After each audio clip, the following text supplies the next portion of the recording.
নমস্কার বন্ধুরা, নবদিগন্ত চ্যানেলের পক্ষ থেকে আপনাদের সকলকে জানাই স্বাগতম। তো বন্ধুরা, আজকে সকালে রামনবমীর শুভেচ্ছা সকলকে জানিয়ে আমি আবারও আজকে নতুন একটি আপডেট আপনাদের জন্য নিয়ে উপস্থিত হয়েছি। তো আজকে আমি আপনাদের সাথে যে আপডেটটি দিতে চলেছি সেটি হচ্ছে 60,000 প্রাথমিক শিক্ষকের চাকরি বাতিল প্রসঙ্গে গতকালকে সিবিআই রিপোর্ট জমা করেছে কলকাতা হাইকোর্টে 7 পাতার রিপোর্ট। এবং এর পাশাপাশি প্রখ্যাত আইনজীবী ফিরদৌস শামীম মহাশয় উনি এই 60,000-এর চাকরি বাতিল প্রসঙ্গে ঠিক কী মন্তব্য করেছেন, তিনি কি ইঙ্গিত দেখছেন বিচারপতি রাজাশেখর মান্থার যে হুঁশিয়ারি চাকরি বাতিলের, সেই প্রসঙ্গে কিন্তু এই ভিডিওতে আমি আপনাদের সাথে বিস্তারিত আলোচনা করব। আপনাদেরকে আমি পুরো কল রেকর্ডিংটি শোনাবো যে আইনজীবী ফিরদৌস শামীম মহাশয় উনি কী বার্তা দিয়েছেন। তো আপনারা সম্পূর্ণ ভিডিওটি স্কিপ না করে দেখতে থাকুন। এই ভিডিওতে আপনারা পুরো বিষয়টি বুঝতে পারবেন। এবং তার সাথে সাথে বলে রাখি, যারা প্রথমবার আমার চ্যানেলটি ভিজিট করছেন আপনারা কিন্তু অবশ্যই আমার চ্যানেলটিকে সাবস্ক্রাইব করে নেবেন, কেননা এই ধরনের আপডেট আপনারা সবার আগে সবার প্রথমে একমাত্র নবদিগন্ত চ্যানেলে পেয়ে যাবেন। তো চলুন বন্ধুরা, তাহলে আজকের এই আপডেটটি আমরা এবারে বিস্তারিত প্রথম থেকে শেষ পর্যন্ত দেখে নিই। তো বন্ধুরা, আপনাদেরকে আমি এখন পুরো কল রেকর্ডিং শোনাবো যে আইনজীবী ফিরদৌস শামীম মহাশয় উনি কী বার্তা দিয়েছেন এই টেট 2014 যে পুরো প্যানেল বাতিল করার যে হুঁশিয়ারি দিয়েছেন বিচারপতি রাজাশেখর মান্থা। এবং এ প্রসঙ্গে ওনাকে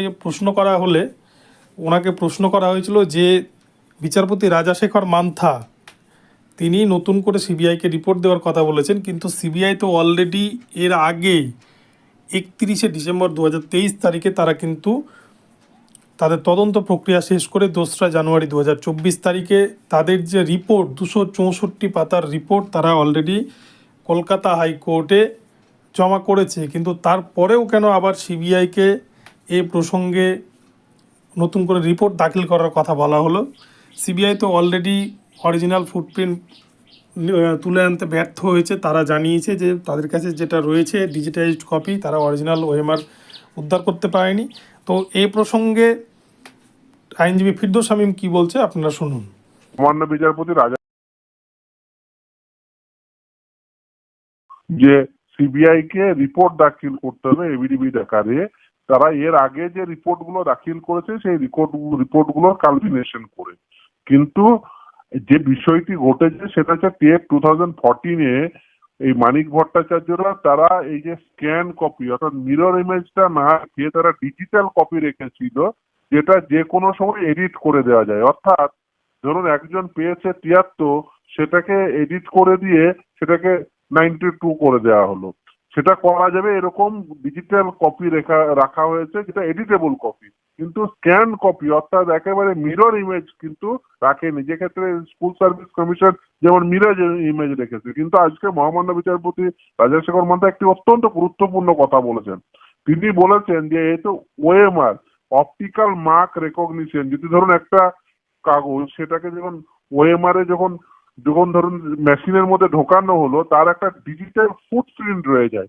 সেটি যেভাবেই ধ্বংস করুক না কেন সেই ডিজিটাল ফুটপ্রিন্ট সবসময় রয়ে যায়, ফলে সেটা রিট্রিভ করা সম্ভব। আজকে মহামান্য বিচারপতি তিনি সিবিআই এর কাছ থেকে সেই রিপোর্টটি পেতে চাইছেন যে সেটা রিট্রিভেবল কিনা, সেটা আদৌ উদ্ধার করা সম্ভব হবে কিনা, বা সম্ভব হলে কি পদ্ধতিতে সম্ভব হবে, এই পুরো বিষয়টি সাপেক্ষে তিনি একটা রিপোর্ট চেয়ে পাঠিয়েছেন। নিশ্চিতভাবে আমরাও আশাবাদী, তার কারণ আমরা বুঝতে পারছি যে যেহেতু ওএমআর শিট গুলো তো ম্যানুয়ালি কেউ মূল্যায়ন করেনি, এটা মেশিন মূল্যায়ন করেছে, ফলে যে মেশিন মূল্যায়ন করে তার তো একটা ডিজিটাল ফুটপ্রিন্ট রয়ে গেছে, সেটা নিশ্চিতভাবেই সেটাকে রিট্রিভ করা সম্ভব, সেটা উদ্ধার করা সম্ভব। এবং আমরা দেখেছি এর আগে এসএসসির ক্ষেত্রে সিবিআই উদ্ধার করতে পেরেছিল, আমরা আশাবাদী যে ক্ষেত্রেও সিবিআই উদ্ধার করতে পারবে, এবং সেই উদ্ধার করলেই পুরো বিষয়টি পরিষ্কার হয়ে যাবে যে কোন কোন ব্যক্তিরা যারা অযোগ্য, যারা টেট পাস করেনি অথচ তাদের চাকরি দিয়ে দেওয়া হয়েছে, এবং যারা যোগ্য তারা নিশ্চিতভাবে চাকরিতে রয়ে যাবেন। একদমই তাই। ফিরদৌস শামীম বাবু উনি যে কথাটি বলেছেন আমি কিন্তু গত দিন আপনাদেরকে ভিডিওতে বলেছি, যখন কোনো ওএমআর মূল্যায়ন করায় তার কিন্তু যে ফুটপ্রিন্ট সেটা কিন্তু এনআইসির সার্ভারে গিয়ে জমা হয়, অর্থাৎ এনআইসির সার্ভারে কিন্তু সেটা থাকার কথা। তো যেহেতু এটা মেশিনে এটা স্ক্যান করা হয়, তাই মেশিনে কিন্তু এই এটা ওএমআরের ফুটপ্রিন্টগুলো থাকার কথা, কিন্তু প্রাইমারি বোর্ড সেগুলোকেও হয়তো উড়িয়ে দিয়েছে। তো যাই হোক, এসএসসির ক্ষেত্রে কিন্তু সিবিআই তারা কিন্তু উত্তরপ্রদেশের গাজিয়াবাদ থেকে তারা ওএমআরের অরিজিনাল ফুটপ্রিন্ট উদ্ধার করতে পেরেছিল, এবং যেটা কিন্তু দেবাংশু বসাকের এই লাশে মামলা চলছিল, যেটা রিজার্ভ হয়ে আছে, মামলার জাজমেন্ট এখনও পর্যন্ত। তো যাই হোক, এখন সবথেকে বড় প্রশ্ন যেটা, স্কুল সার্ভিস কমিশনের ক্ষেত্রে সিবিআই কিন্তু পেরেছিল অরিজিনাল ফুটপ্রিন্ট উদ্ধার করে আনতে, এবং যেটা কিন্তু আদালতে স্কুল সার্ভিস কমিশনও মেনে নিয়েছিল যে সিবিআইয়ের উদ্ধার করা অরিজিনাল ওএমআর কপি এবং সমস্ত গেজেট সেগুলো কিন্তু ট্রুথ। তো প্রাইমারির ক্ষেত্রে সিবিআই কেন এই ধরনের ফুটপ্রিন্ট বা অরিজিনাল ওএমআর কপি উদ্ধার করে আনতে পারছেন না, তো এই বিষয়ে ফিরদৌস শামীমবাবু কী বলেছেন আমরা শুনে নেব।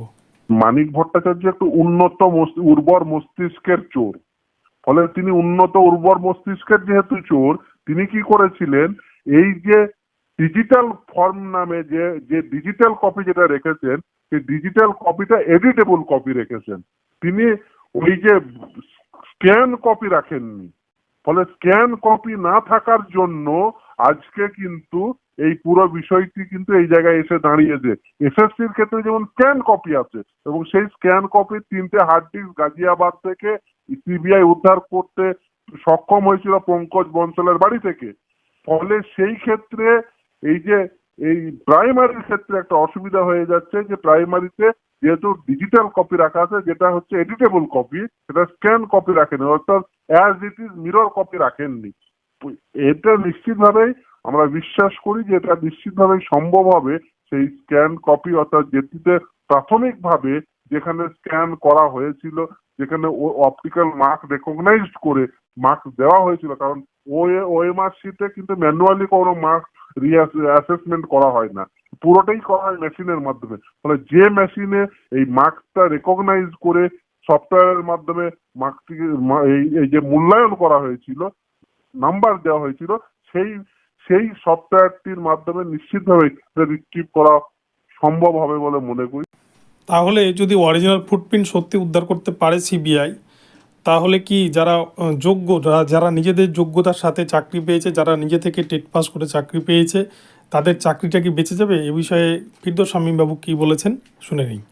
আশা করি সেটা আশা করি। আমরাও চাইছি যে পুরো বিষয়টি যাতে এই যে মিরর কপি সেটি পাওয়া গেলেই পুরো চিত্রটি সকলের সামনে চলে আসবে। তো বন্ধুরা, আপনারা শুনলেন আইনজীবী ফিরদৌস শামীম উনি কি বললেন এই 59,500 শিক্ষকের চাকরি বাতিল প্রসঙ্গে, বিচারপতি রাজাশেখরের মন্তব্য এবং সিবিআইয়ের কি করণীয়, বা সিবিআই যে রিপোর্ট জমা করেছে সিবিআই রিপোর্ট সম্পর্কে সমস্ত কিছুই কিন্তু ফিরদৌস শামীম জানালেন। তো এখন শুধু দেখার পালা যে আগামী সোমবার এই মামলার যখন শুনানি চলবে, শুনানি চলাকালীন বিচারপতি রাজাশেখর মান্থা কোন পন্থা অবলম্বন করে বা কোন পথে অগ্রসর হন। আর সবথেকে বড় প্রশ্ন, যারা নিজের যোগ্যতায় চাকরি পেয়েছেন, যারা যোগ্য আছেন এই 60,000-এর প্যানেলে, তাদের চাকরিটা বাঁচবে কিনা, এটাই কিন্তু লাখ টাকার প্রশ্ন। তো বন্ধুরা, আপনাদেরকে আপডেটটি দিলাম। আপনাদের কেমন লাগলো আপডেটটি অবশ্যই কমেন্ট করে জানাবেন। ভিডিওটি ভালো লাগলে আমার চ্যানেলটিকে সাবস্ক্রাইব করবেন, আর আমার ভিডিওতে লাইক শেয়ার কমেন্ট করতে কিন্তু ভুলবেন না। ধন্যবাদ সকলকে। পরবর্তীতে আবার নতুন আপডেট নিয়ে আসবো। সকলে ভালো থাকবেন।